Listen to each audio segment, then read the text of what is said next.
Welcome to the Sex, Money, and Real Estate Podcast, the show for real estate couples about how to close more deals in the bedroom. My name is Nancy Jameson. And I'm Bill Jameson. And each week we deep dive into juicy, intentional, sexy conversations, sharing with you what it takes to create balance in your intimate relationships and your real estate business. Thank you so much for being here. Hi, Nance. Hi, how are you? Awesome. How are you? Doing well. Thank you. Thank you.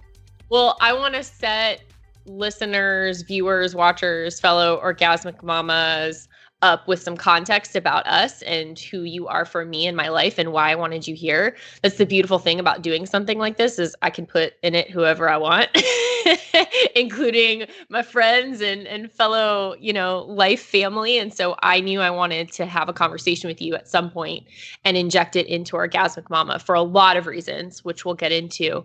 But for those who are tuning in, we've known each other and been in each other's lives for 6 years now-ish? 6 years, I think. Yeah, at least. Yeah.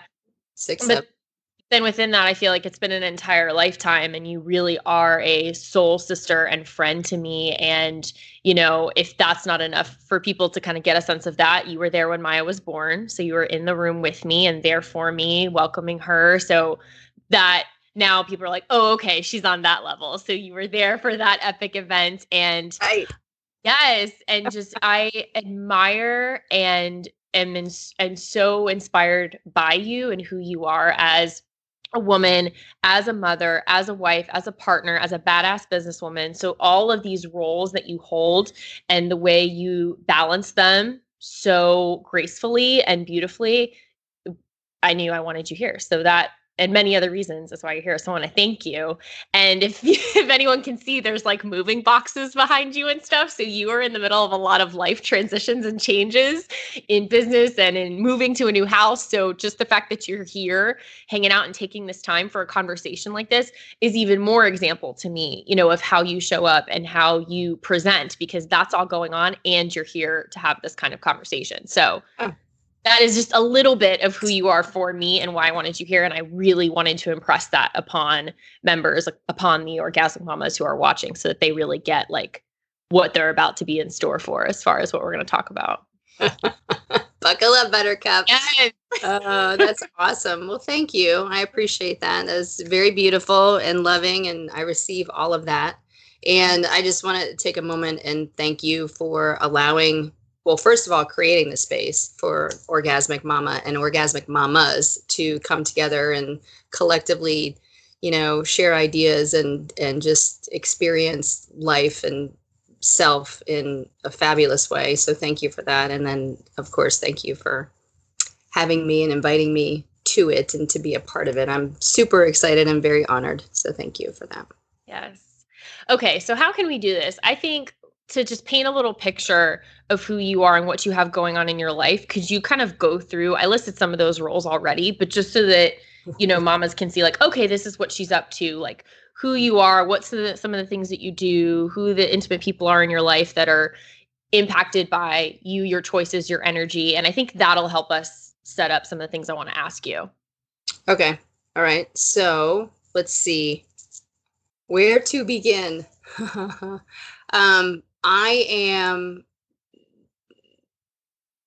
I'm 47, and my husband and I, Bill, my husband and I have been together for, since I've been 24 years old.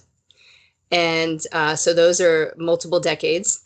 And, so not only are we partners in life, but we're also partners in business as well. And so we own and operate a residential real estate company here in Atlanta called Jameson and Company. And it's a multi-million-dollar residential real estate company. It's super successful. We run it lean and mean. We've got some folks, amazing folks working with us. And our new endeavor as of last year was to open up a coaching company under the umbrella of Jameson and Company. So both of us are coaches, productivity coaches, And then in addition and separate from the real estate company, we are also balanced lifestyle coaches, to where we coach people through the Your Day Balance game and under the practices, and coach them really around like very holistic mind, body, holistic guidelines, life guidelines, standards.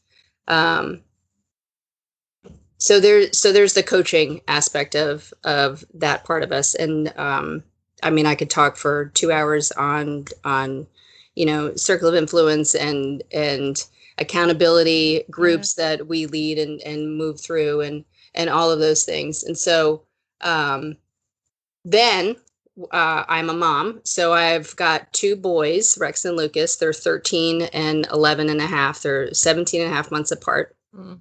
And they're amazing, brilliant, fun, exuberant life mirrors that are challenging and fun and effervescent in every way. And I love being the mom of boys. So that's that. And then, of course, I'm a daughter, a sister. I've got 2 amazing sisters, a friend. I mean, I've got an amazing group of women that are super powerful and really hold our ass to the fire. And, that's where you and I definitely commingle in a lot of that space. We call ourselves the Yayas. So there's that. And then, I've got my coaching clients. I have other work relationships. I have other, obviously, friend relationships. And so it goes from there. Mm-hmm. So that is it's probably the order of things. Mm-hmm. But, after we get through the other roles, it just keeps going. So right. So cool. That's that. So those I love it. Relationships. I feel like there was another question in there.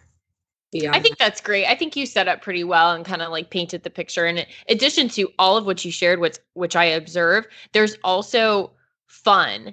And like I get a big sense of that in terms of you, your home, your household, your family. You go on vacations, you travel, you are really great about cultivating a sense of a passion in the boys and what they're really into, and they have their things and you have your things. And so all of that, it's not like you're just badass in business. This is what you do. Like you work hard and play hard and are healthy and are taking care of yourself and taking care of the people around you.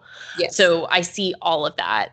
And that kind of leads me to the question I want to jump off here is, what does Orgasmic Mama mean for you personally? Like to be in your state of an orgasmic mama, what does that feel like, look like? Because one of the things that I love is we can take that phrase, we can take that term, that experience, and it's going to be so different across the board for all of us, what goes into that and then how we live into it. So I was just curious for you, if in a few words, you could share what that sense of being an orgasmic mama is for you. Mm-hmm. Yeah. So, I mean, I would definitely lead off with,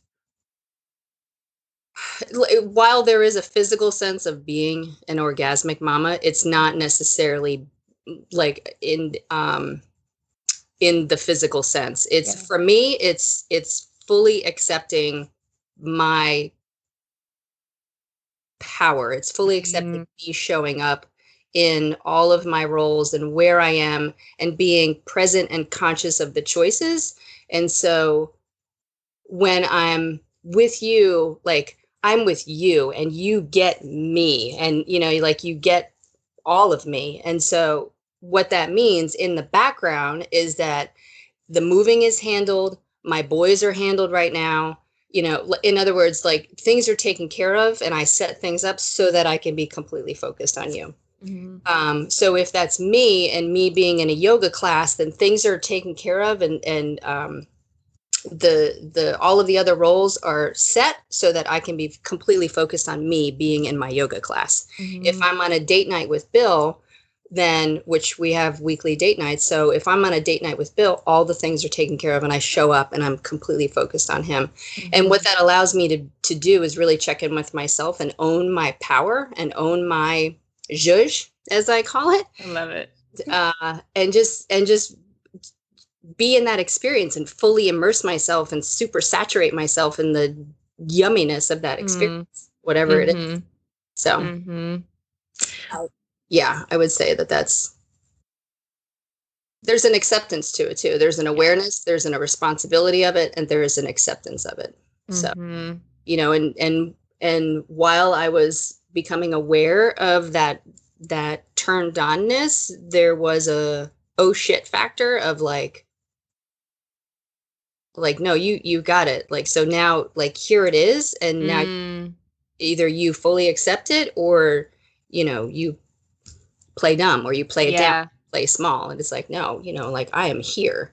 Yeah. Like the trusting it or rejecting it, which I feel like I see a lot, when I speak with clients or podcast listeners, or just, women I'll message with on social media. It's like that epic battle. It seems like it comes down to, like, maybe there is the awareness, and it's like you get to now choose, do you accept, embrace, and trust that, or do you reject it, dumb it down to what you said? I think a lot of mamas find themselves at pivotal places in their lives where they get that choice, and there are results to either one of those decisions. Absolutely. It could, I mean, do you know how easy it would have been to say, Sarah, I'm not doing this interview today. I got all this movement stuff going on. I can't handle it. Like, I can't handle one more thing. I can't handle. And it's like, no, like, you can. And there's an ownership of it. It's trusting. It's just it's trusting yourself that you can. And it's, I got this. It's an hour, and I get to hang out with you. And that's what I said before we started the recording. It's like, no, this is my woo-saw moment. Like, this is for me. And that is part of me being orgasmic and continuously stoking that fire, that juiciness of like, no, I got this. Yeah. Let's go. Yeah. So to contrast being in your orgasmic mama place, can you acknowledge or recognize or remember times when you clearly weren't? And what was the picture like then? If you described what it's like to be in that orgasmic mama place, what was it like for you, or what could it be like for you when or if you're not there?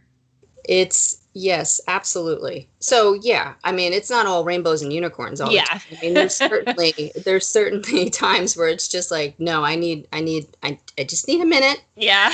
And like pull it back for a second. And so, yeah, absolutely. Those times still happen. It's being aware of, just being aware of the choices that you're making, and that you really are, I'm in charge of how I respond to situations. And so, there was a moment, you're asking for an example. There was a moment earlier this week when, in a real estate transaction, I got heated with another agent, and it wasn't necessarily, the most powerful way for me to respond to that situation. And so I said my piece, and she's like, you need to dial it back. And I was like, honey bunny, like, this isn't even, I'm about to go Jersey on your ass. Like, this isn't even like, we're not even close. This is dialed back, Yeah. And so, we got through that confrontation. And then I was like, wow, that was a really emotional reaction to this. So I circled back, and I was like, look, I apologize, for my behavior. And I was very emotionally engaged in that. And that's not necessarily how I present myself professionally. And, I mean, I ate my words, and you just own up to it, and you just move on. You know? Yeah. And that's using, I think that's an example, like, you kind of duck out for a second of maybe the general orgasmic mama state. But I feel like because you are in general cultivating that and working towards being that and experiencing that you can come back from that quicker, and you can just reintegrate. So tell me about for a second when that wasn't the average state for you. Maybe it was years ago, or at a time where you can now see like that you didn't have that ability to kind of get back in. It was like that moment where you got out of it was more so just how you were in general. Yeah. What were some of like the bullet points of life that maybe were going on or not going on when you are like in orgasmic mama? Yeah. And Orgasmic Mama. In Orgasmic. Yeah. Yes. I was believing the story that I was overwhelmed. I was believing the story that because I was a brand new mother, I was not able to be physically fit. So therefore I did not exercise. I was believing the story of, and when I say that, like, these are conversations in my head. It's like, no, you've got so much going on. Like, no, you don't have time to exercise. No, you don't have time to go have intimate time with your husband. No, you don't have time. And so it's just believing those stories, like, blah, blah, blah, blah. It's just the chatter. I was believing that I wasn't, golly, Sarah. I mean, it was crazy. Like, I can actually see myself, and that's why I'm looking. Like, I actually see myself where I was, and, the physical state and the emotional state. I was just believing the story, whatever story that was. So that was more, I wish I could. So I took a picture. I'm going to send you this, you got to love Google. Yeah. So 5 years ago, there was a picture of me, and then they took a picture of me. Bill took a picture of me, when we were in Charleston last week, and we had just finished a run, and then Google did a collage, and I was like, oh, it was 5 years, 5 years. And I looked at that and I was like, super mom, orgasmic mom. Because there's super moms everywhere. Yeah. And we're the ones that can carry 15 bags of groceries and still pick up the kid and feed the dog and da-da-da-da. And, like, there's nothing necessarily wrong with that. Yeah. It's just how we relate to that. And it's like, I'm doing it all. Nobody's here to help me. Yeah. Nobody sees what I go through on a daily basis because, so that's the story. Yeah, that wasn't that long ago. Oh my gosh. I wrote that down because I really love that. Yeah, like the title of Supermom, how we'll want that and wear that on. It's like, great, but what's coming with that, and what energy is around it. Whereas I feel like if you are in the space of orgasmic mom, and just by using that term and that thing around it, it's a completely different relationship. It implies a completely different experience of life and completely different pictures. Yes. Physically. Absolutely. And emotionally. Wow. Absolutely. That's powerful. You're going to freak out. I'm looking for the picture now because you're going to freak out. I freaked out. I'm still freaking out. But that was another thing too. It's believing the story around, it's just believing the story around, like, the weight. Yeah. I could go on. Okay. So if you find the picture, great. If not, you can send it to me and we'll look over it more there. Okay. I want to shift into, because you touched on it already, so it's great. We'll kind of bounce back to it. In business, you talked about, being in a meeting and kind of how you use that awareness to get yourself to where you need it to be so that you could be your best, right? And effectively, not that you want to hurt people's feelings all day or kind of like go Jersey on them, to what you said. But it's more so about how you are feeling and your confidence and your awareness and responsibility around yourself. So I want to talk about how orgasmic mama energy, and specifically sexual intimacy, and that doesn't mean sex, that doesn't mean intercourse daily, but that energy movement, how you have used that to fuel your business and who you are as an entrepreneur, as a businesswoman, as an example of that, to now evolve your business into coaching others. That's got to be a part of that, that has to be an example of it working. Right. So I would love for you to just share whatever comes up for you around utilizing sexual energy for your business, because I think that's a piece that mamapreneurs out there could really use a conversation on. And I think it's one it's definitely, I think it's cracking open, but I think it's been a closed door. Like, it's something that I feel like even just recently I saw one article, I think Matthew sent it to me, about the relationship of your health around your sexuality and money and how those things could be related. I think, just, it was like one line too in the article about how, like, have sex, yay. And it's more so just from like a pleasure standpoint, but really, how does the energy assist you in being a powerful entrepreneur, mamapreneur, businesswoman. Yeah. No. So it sounds like you're talking about the purpose of sex as opposed to the pleasure of sex. Yeah. Or sexual energy. So a couple of things. So your business always operates out of your personal. So if your personal life is rocky, then it's going to reflect and show up in your business. If your personal life is rock solid, then it's going to show up in your business. And, it just is. So they're not separate. So I think that that's the first distinction, is that they are inextricably intertwined. Yeah. And directly proportional to each other. And I've learned that not only through, reading, but really experience, like when Bill and I were like, whoop, business was whoop. And then consequently the other way. And so the trajectory is right on. And then number two, I was introduced to a book by Nicole Daedone called Orgasmic Meditation. And orgasmic meditation is the practice of, utilizing intimate sexual energy, being extraordinarily intentional about discovering and unpacking that sexual energy and really unleashing it, like the potential, and becoming aware of the potential of that energy in a very intentional environment that has standards and guidelines for the purpose of cultivating that energy. Yeah. So the purpose of orgasmic meditation is not intercourse, is not the payoff, is not, it's more about like, let's discover what we can discover intentionally in a loving, safe environment. And so Orgasmic Mama, Nicole Daedone. Yes. Go read it. And so that was, I want to say like, it was a minimum of 2.5 years ago. It was actually 3 years ago when we read the book. So we read the book together, and then we decided to, she makes a reference in the book about how they do this orgasmic meditation before business meetings. Mm-hmm. And so what it is, there's a YouTube video on it, but, super highlights the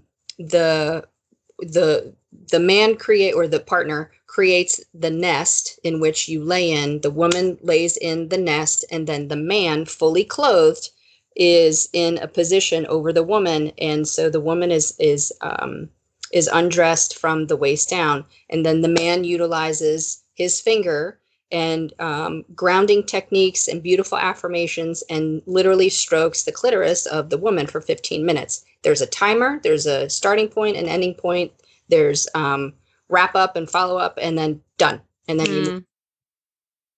And so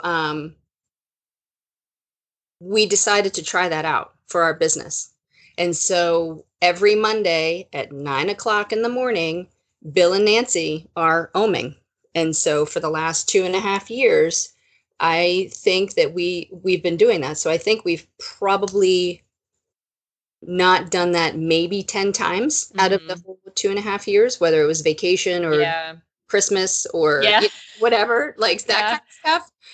However, if it's not Monday, then we reschedule it. Like we did this past Monday because the movers. And so we did it. We omed on Tuesday. Yeah. So the intention behind the ohm is all related around business. And it's what intentions are we having for our business this week? How are we moving our business? Is it clients? Is it employees? Is it, increased revenue? Is it decreased expenses? Is it, it's all business related. And so out of that, it's massaging client relationships and creating smoothness around a deal. I mean, it's very intentional. And so our business has been the most flow the whole time that we've ever been. I mean, we've been in business since 2001. So it's been the most fun, the most enjoyable, the best clients, the greatest transactions, like ease, office, the coaching business has come out of that. There's been lots of stuff. There's been many, many, many, many, many, many things that have manifested as a result of this that we can tie directly to the ohm. Right. I mean, it's to the point where like we'll ohm and then 6 hours later we're getting like $1 million contract or something like it's it's like that. And it's really mostly, it's mostly more about like the relationships that we're cultivating and the clients that we're cultivating. So we fully embraced it. We fully believe in it. It's a part of our game plan, because then after we go into our business meeting.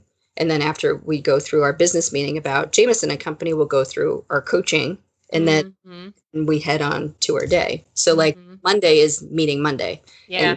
And the OM kicks the whole week off. So it's been extraordinary. Yeah. So it's ingrained. I mean, it's like a practice. It is a standard operating procedure. Right. It's just like, I mean, balancing your budget or whatever other, like paying your employees, like it's just become a part of it to maintain, fuel, thrive in your business. And I mean, just think at, I'm sure there's a lot of intrigue and stuff upon listening to this. If someone hadn't heard of this before, like it's a mix of things, probably like intrigue to like, that's weird, to like, that doesn't make any sense, like all the things. But I think if you just take a step back for a moment and look at some of the things that we'll do for our health, or that we'll do, like entrepreneurs specifically. I mean, you look at the habits and lifestyles of successful entrepreneurs, and some of them do, some what other people would kind of identify as quirky things, or that most people aren't doing. And there's a reason for that, because if they were doing what most people were doing, they wouldn't be experiencing the type of success they're experiencing. Yeah. And so what's interesting to me, though, is that utilizing, your sexual energy to fuel everything you do, including your business. I know at one time it wouldn't have made any sense to me at all, but now it just makes so much sense to me, to the point of, I can't believe more people aren't realizing that and tapping into that, and kind of seeing that without being a sex worker, which you can be, but you can, without being a sex worker, your sex could make you money. Like that's like what I come back to, and Ben Bivens and I kind of talk about and joke about, that our sex can make us money. Yeah. Just like if you were to just be doing meditation, non-orgasmic meditation, just sitting and meditating, or getting proper sleep, or drinking enough water, all of these things, it's whatever is going to make you the best you, that you bring to the table of what you do. And if by activating that sexual energy for you does that, then that's going to be at the top of your list, and something that you directly correlate back to over the past few years as, bringing renewed life and generation to your business. Yes. So cool. Thank you for wrapping up that. Put a nice bow on that, baby. That was beautiful. Yeah, because it's all of that. I mean, it is. It's the most powerful energy in the world, is that the creation. Whether you're creating life, or you're creating business, or you're birthing a new client, or you're birthing a baby. I mean, it's the creation of all of that. And so it's just the consistent practice generates so much creativity and so much just momentum and aliveness and excitement, and which then allows you the energy to care for your clients. And I mean, to the level and degree that we care for them, and friends. And I mean, and then it goes back into personal, and then it comes back to business, and then it goes into personal, and it goes, so we're having this supercharged sexual relationship here in our personal life. Well, let's have a supercharged sexual, utilizing that sexual energy in the business too, and then just make the loop. Yeah. And what I love too, in almost like a fun, cheeky way, is, your clients or whomever doesn't have to know about any of that. And yet, that's just cool to me. That's something that you can kind of have fun with your partner, or even within yourself. They'll see the glow, they'll see the results of all of that work, right? They'll see you in those meetings, they'll see you landing the deals, and it's like, absolutely. Yeah, powered by my yoni energy. Yes. And then I get that. Did you get a haircut? Right. It must be. Did you lose 5 pounds? You don't 47, so yeah. And I mean, I'm open to having a conversation. A couple of clients I'll have the conversation with are just like, really? I'm like, yes. Yeah. Love on you, baby. We're loving on you at multiple levels. Yes. Okay, so you mentioned, birth and babies, like we are birthers of many things, and to go specifically with the babies route for a second, you being a mom of two. Yes. And being an orgasmic mom of two, there's a theme that I find come up, and I've experienced it my own self in my waves and phases of integrating into motherhood, is that challenge of identifying within yourself that you are a sexual being or you're a sexual woman person, and reconciling that with this thing that we've either gotten in our heads from society or our own mothers or whatever reinforces it, that you can't have both, right? You can't be sexually expressed and blissful and also be a great mom, because somehow being one means it takes away from the other. Like it has to. You have to choose one of them. And then you get even deeper into some of the shame or judgmental layers, and it's like, what kind of example is that setting for your kid? There's like all the things that can come up, right? Like, how is you being sexual, like the moral depravity around it, or just any of all that. Like, I'm going down a rabbit hole with it just because all of that stuff comes up. And I just see mamas like guilty and shameful in terms of engaging with their sexuality. So how have you, or how do you kind of balance and integrate in that and kind of allow both worlds to exist, not just peacefully, but effectively and magically? Because that's just such a beast. I feel like that thing of like, you can't be sexy and a mom, period. Yes. Yes. So I want to pay huge props to Bill. When I was a new mom, like brand new mom, infant, teeny tiny, itty bitty, he always said to me, go take time for yourself, go take your shower, or I'm here to take your shower. I'm here to, go put makeup on, go put some mascara on or something, go get dressed, something. I got the kid. So whether it was 15 minutes or sometimes it was an hour. So that really allowed me the space and the minute to get my shit together and be like, okay, cool. Like, I'm still Nancy, in that role, and I'm a mom. So I think the partner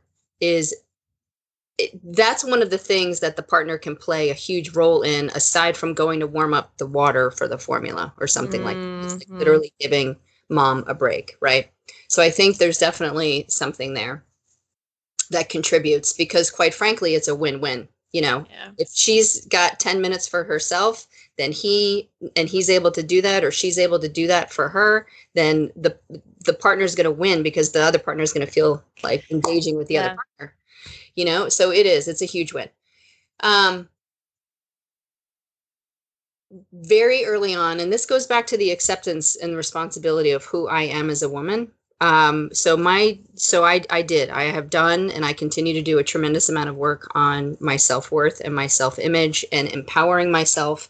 And so one of those exercises is a mirror exercise, where I stand in front of a mirror, and, the mirror, I took up much more of the mirror 10 years ago than I do now. And yet I would stand in front of the mirror and I would do that work, and I would process. And so I was, sometimes I was naked, sometimes I wasn't naked, sometimes I would do affirmations, sometimes I would just cry. And so it was an ownership and an acknowledgement that I had work to do on myself. And so I took that 5 minutes, whether it was in the morning, it was usually in the morning. I made the decision to get up in the morning. Like, I used to get up at 4:30 in the morning and have my hour to myself before the kids got up, before Bill got up, babies. So I spent time with myself and just really cultivating the relationship with myself. And it's times, and it was very hard. It was very challenging. And sure, I wanted to stay in bed, and sure, I didn't want to do it.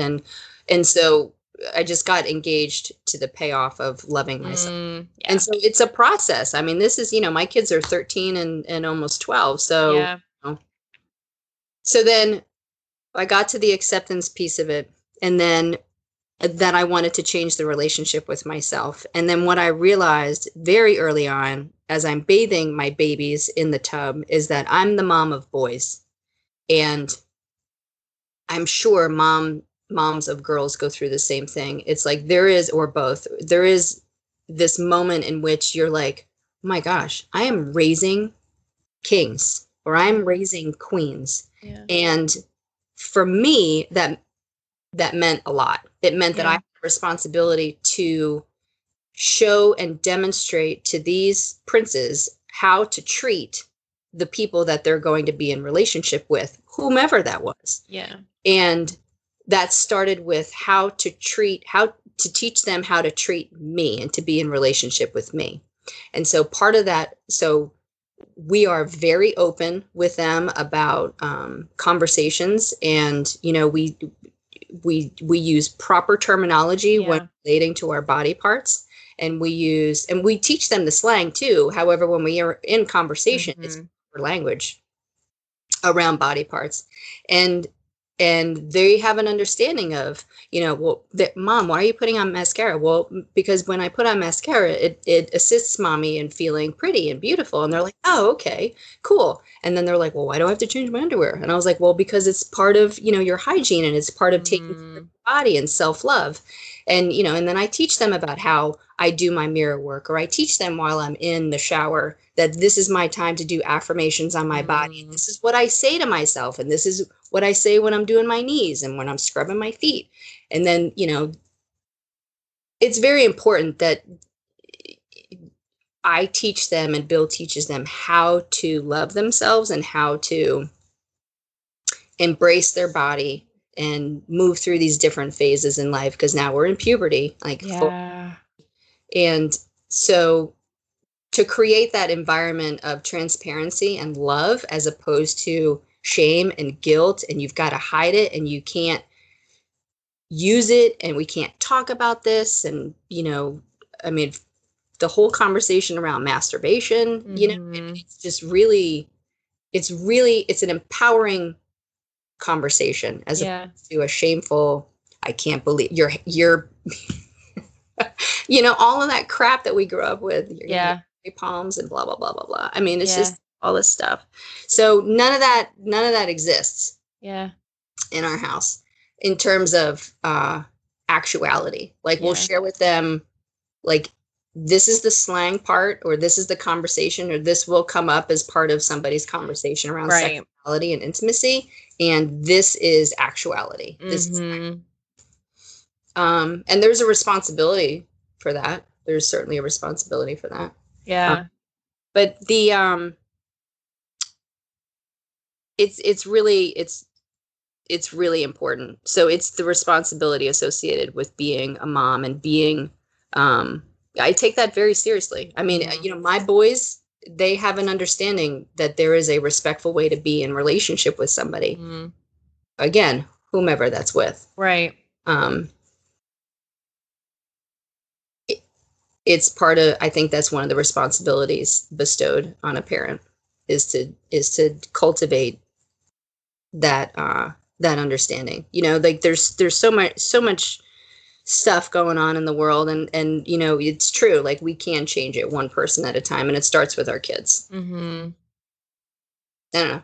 Soapbox. I love that perspective though, and I think that's one that you don't hear as much of in terms of, why would you want to be an orgasmic mama, and how does that tie into being a great mom? What is that?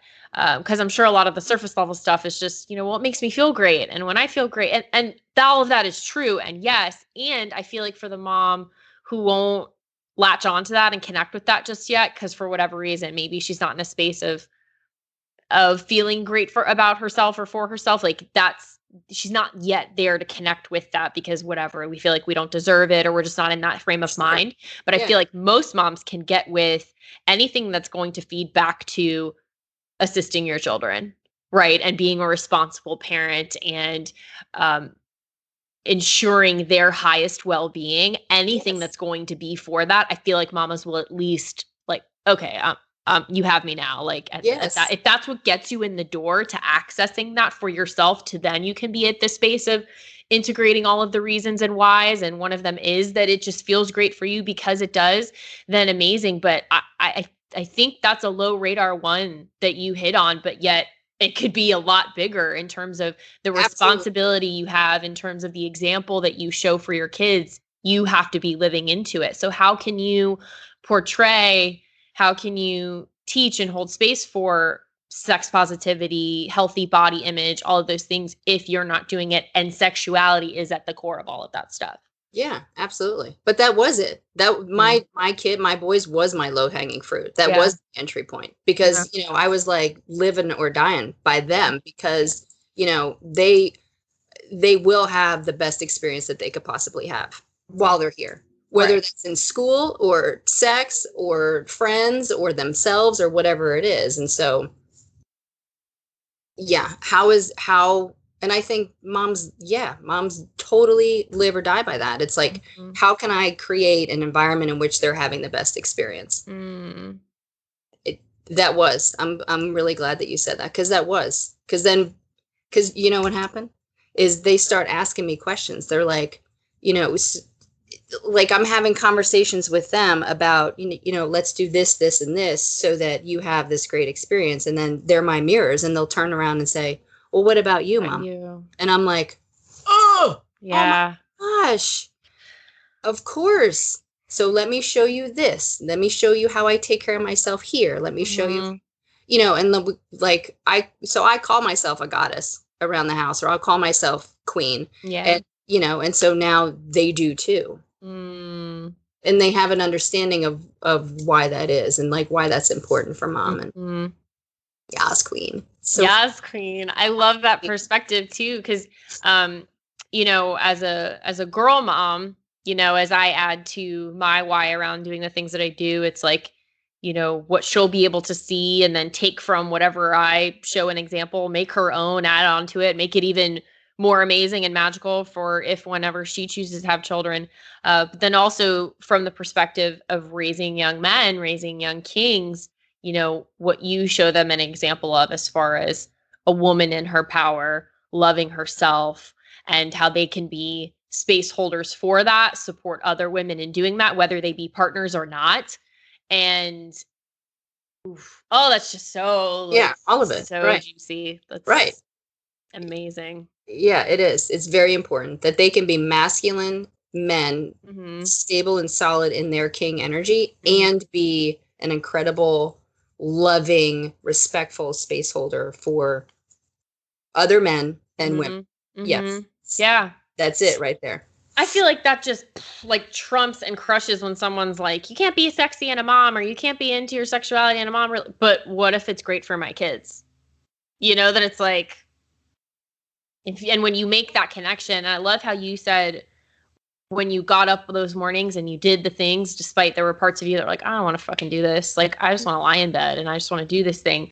You connected and you engaged with the payoff of when you do it, of the process. So I think the action item from this for mamas who are at that precipice of, being sexy, being a mom, do I have to choose? It's like, get enough of those little wins to engage with the payoff of when you are in that space, whether it's how you feel physically and mentally, emotionally, spiritually, or how you're seeing it impact your children. Super great example of the boys asking you, well, what about you, Mom? Like, what about you in this sort of scenario? What are you doing for yourself? And I get that it can be harder when they're little to see any of those payoffs, right? It's not like you're going to start seeing immediately those results on, an infant. If you're embracing your sexuality, it's not like they're going to be like using all the proper terminology or anything like that. However, trusting that it's still going like just that energy is having impact. Well, from an infant, yeah. I mean, I was very intentional about having skin to skin contact with the boys. I mean, there were many, many, many times that I slept, naked with them, or when they were nursing, like they were just, we were naked. We would nap together, and like that was very important. Bath time is very important about sharing and demonstrating intimacy, to be able to, like, when you're bathing your baby and you're using, either your hand or this beautiful little washcloth. I mean, like that is demonstrating to them how you like to be touched, and that they're valued and that they're cherished and honored. And and it creates a sense of, ooh, I like this. I want more of this. And then as they got older, then I would ask them, do you like this? How do you like that? Do you share, do you share with mom like what you want? Do you want, and now my 13-year-old lays in bed, and then I'm like, okay, how do you want your back scratched? And like it over here. I like it down here. Can you scratch the back of, my hamstrings? And so he's much more able to express himself outward. Yeah. But that started when they were time to build up. Yeah. Absolutely. It goes back. But yet they have an understanding of how to express themselves, and it's not bottled up, and it's not shoved down in a place that nobody talks about, or it's not perverted. I mean, it's really beautiful. It's really beautiful. And then again, it allows me to take a step back and to ask questions and be in that space too. So it's a really beautiful process. I think you can do it the whole time, like from beginning, pre-baby to the whole thing. It's very important, but it crosses over. And then, to answer your question directly about, demonstrating, Bill and I are very intimate and affectionate in front of them in terms of, appropriateness. Of course, we're appropriate. Right. And they have an understanding that, when we close the door, that what do you guys do? Well, we are moving sexual energy, but that's where they are now, right, yeah. Like, we're not talking about that at like 9 and 10, but right. Yet they have an understanding, mommy, we're always hugging, we hug on the heart, we hug you, we hug our friends, we hug our family, like hugging and touching is very important. And,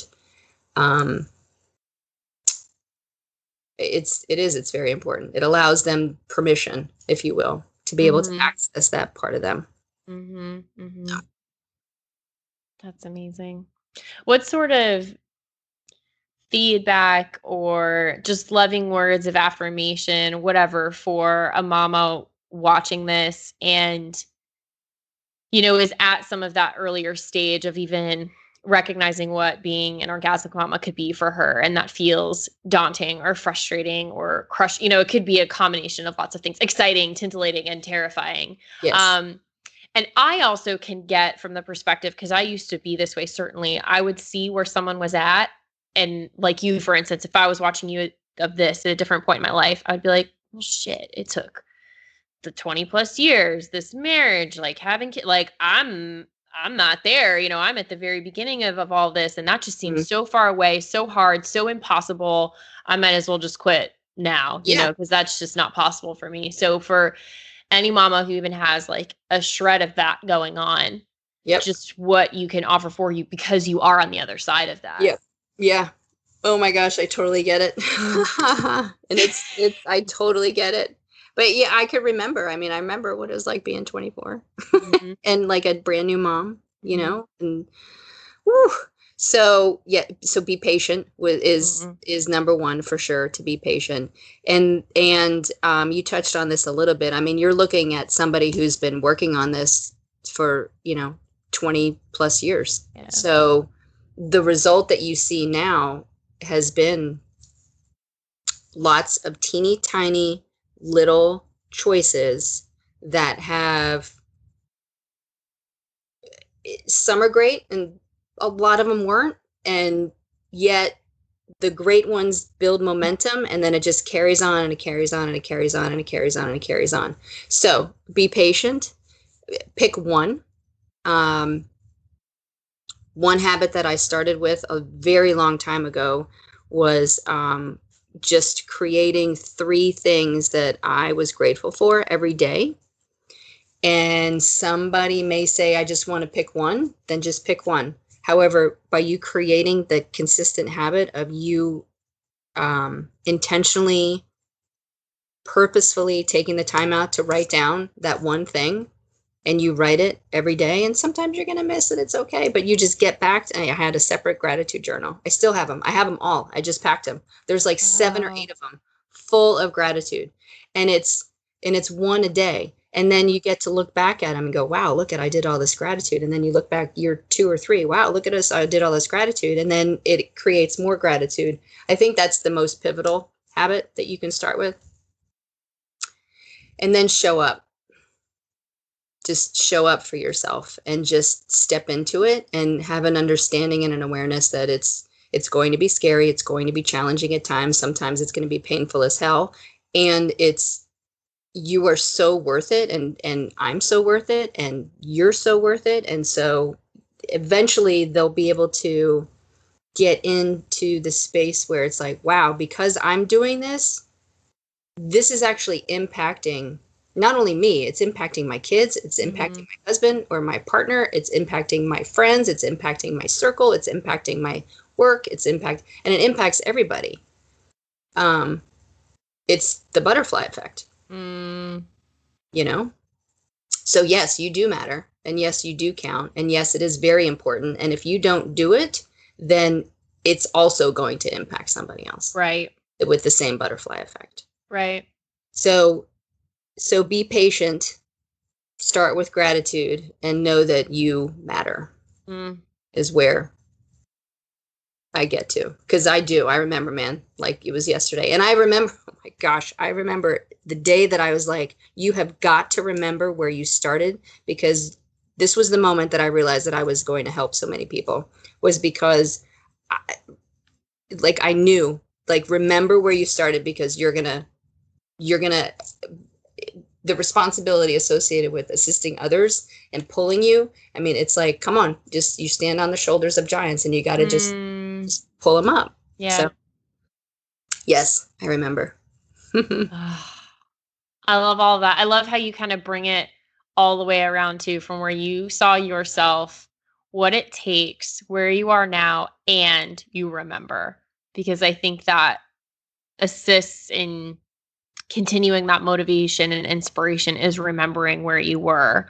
And then that fuels so many themes of what you talked about today, like the responsibility that you have and how seriously you take that and how much you honor that and hold that with you in a powerful way. And the awareness that you are keen on and tuned into, it just feeds everything that you've talked about, that we've talked about. And then to just wrap it up nicely with that thing, like this cyclical, that's the word I want, cyclical experience, is just really, really beautiful. And I'm so grateful for you sharing that with us. And I'm sure there's going to be questions or follow-up or whatever. So any mamas who want to connect with you, I'm going to put that out there, and there might be follow-ups. And I just see so many cool things that can come from this by putting it out there. And that's another thing that you're doing. You're putting it out there. You're sharing. It's not like you just developed this secret sauce and you're keeping it to yourself. It's like, no, expand. Let's all rise. Let's all grow. Yes. It's a community. It takes a community. It takes a village. It's not designed to do it by yourself. It's designed to do it with everybody, and continuous evolution. And it's just a beautiful thing. It's so fun. It's great. Thank you so much, Nancy. I appreciate you so much. I love you. I love you too. Thanks, Boo.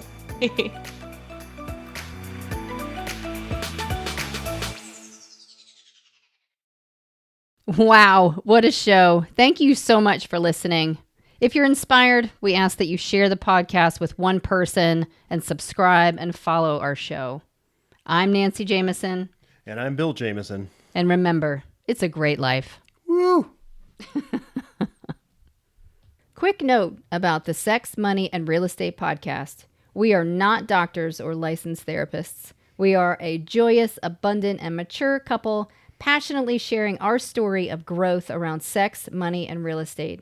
Our thoughts, opinions, and beliefs are our own, so please consult your doctor, healthcare provider, or your broker regarding any questions or issues you have related to your physical or mental health or specific state laws regarding your real estate business.